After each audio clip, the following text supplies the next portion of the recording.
안녕하세요. 주안가족 여러분, 김성민 목사입니다. 오늘 하루도 하나님께서 우리를 위해 예비하신 일들을 기억하며 그 은혜 가운데 설 수 있는 우리 모두가 되기를 주의 이름으로 바랍니다. 2023년 2월 7일 오늘의 주만나는 하나님이 준비시킨 입다라는 제목으로 사사기 10장 17절에서 11장 3절 말씀을 묵상하고자 합니다. 우리는 하나님의 백성으로 늘 기도하며 하나님의 은혜를 구하고 또 하나님의 일하심을 사모합니다. 이렇게 여러 기도의 제목을 가지고 주님 앞에 나아가는데 가장 많은 간구의 내용은 아마 하나님의 권능이 우리 가운데 임하는 것일 것입니다. 성경에서 종종 하나님이 택한 백성 이스라엘이나 어떤 인물들에게 하나님의 권능이 임하는 장면을 보게 됩니다.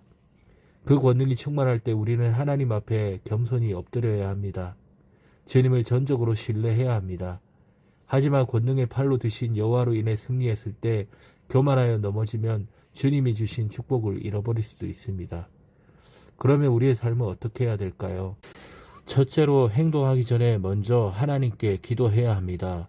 이스라엘을 구원하지 않으시겠다는 하나님의 대답에 이스라엘은 또다시 자신들의 죄를 고백하며 구원을 호소하는 이스라엘을 지난 시간 살펴보았습니다. 그들은 주님이 보시기에 좋을 대로 자신들에게 행하되 구원을 베풀어 달라고 간구했습니다. 그리고 나서 이방신들을 제하여버리고 하나님을 섬기는 모습을 보였습니다.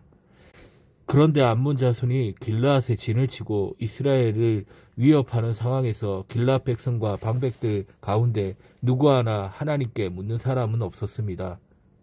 참된 회개는 진정한 삶의 변화로 이어져야 합니다. 삶의 변화가 없다면 종교적 감상일 뿐입니다. 다시는 그들을 구원하시지 않으시겠다는 하나님의 응답을 들은 이스라엘은 더 간절히 하나님 앞에 간구하여 우상을 제거하는 실제적인 모습을 보이고 하나님은 이런 이스라엘 백성을 보시고 근심하십니다. 그런데 죄를 고백하고 하나님을 섬기는 모습을 보이면서 구원을 간구한 이스라엘은 정작 암몬 자손이 쳐들어오자 대책을 마련하는 데만 힘을 쓰고 있습니다. 자기들끼리 의논할 뿐 누구 하나 하나님께 상황을 아뢰고 방법을 구하는 사람은 아무도 없었습니다. 그들은 여전히 하나님을 온전히 신뢰하지 못하고 있습니다.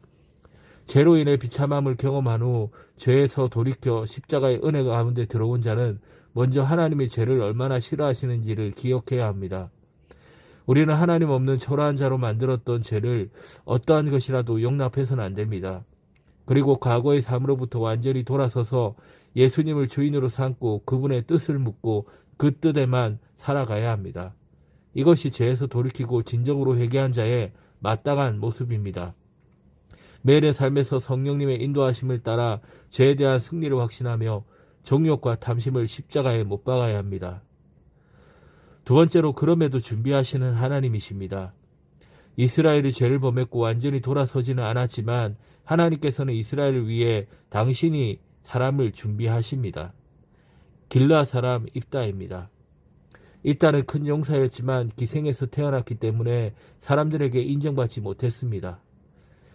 아버지 길르앗은 자신의 본처에게도 아들을 얻게 되었습니다. 그리고 그 아들들이 성장하자 입다를 쫓아내었습니다. 입다는 형제들을 피해 돕당으로 갔고 그곳에서 잡녀들과 함께 출입하며 지냈습니다. 그러므로 입다는 머리가 될 만한 자격이 없는 사람이었습니다. 여기서 우리는 생각해 볼 수 있습니다. 길르앗 사람 입다는 기생의 아들이었고 잡녀와 함께 했는데 어떻게 이스라엘의 사사가 될 수 있었을까요? 우리가 알아야 할 것이 있는데 머리 즉 지도자가 될 자격을 가진 유일하신 분은 여호와 하나님밖에 없음을 기억해야 합니다. 그런데 하나님께서는 자격 없는 입다를 이스라엘이 섬기도록 하셨습니다. 이스라엘 백성은 부족한 입다를 섬기면서 마땅히 섬겨야 할 여호와를 버린 것을 회개해야 하는 것입니다. 그렇습니다. 우리는 십자가에서 순종하시며 구속사역을 이루셔서 하나님 보좌 우편에 앉으신 예수 그리스도만을 전심으로 찬양하며 섬겨야 합니다. 예수 그리스도만이 교회의 머리이십니다. 예수 그리스도만이 머리에 될 자격이 있으신 분임을 알고 그분께 온전히 찬양과 경배를 올려드려야 합니다. 이 땅에 살아가면서 무엇을 머리로 살아갑니까? 주님의 말씀에 순종하며 살아가십니까? 아니면 자신의 생각과 감정, 하나님이 아닌 다른 어떤 것을 머리로 삼고 살아가십니까? 많은 사람이 왕 대신 예수 그리스도가 아니라 자신의 배를 신으로 섬기며 살아갑니다. 그러나 진정 우두머리가 될 자격을 가지신 분은 십자가에서 우리를 속량하신 예수 그리스도 한 분뿐입니다. 그분만이 우리 인생의 주인이십니다. 그러므로 우리는 사는 것도 죽는 것도 먹는 것도 자는 것도 주님을 위해 해야 하는 것입니다. 온 우주의 창조주, 우리의 구속주, 영원한 나라를 인도하실 전능자 하나님만을 섬기는 우리 모두가 되기를 주의 이름으로 바랍니다.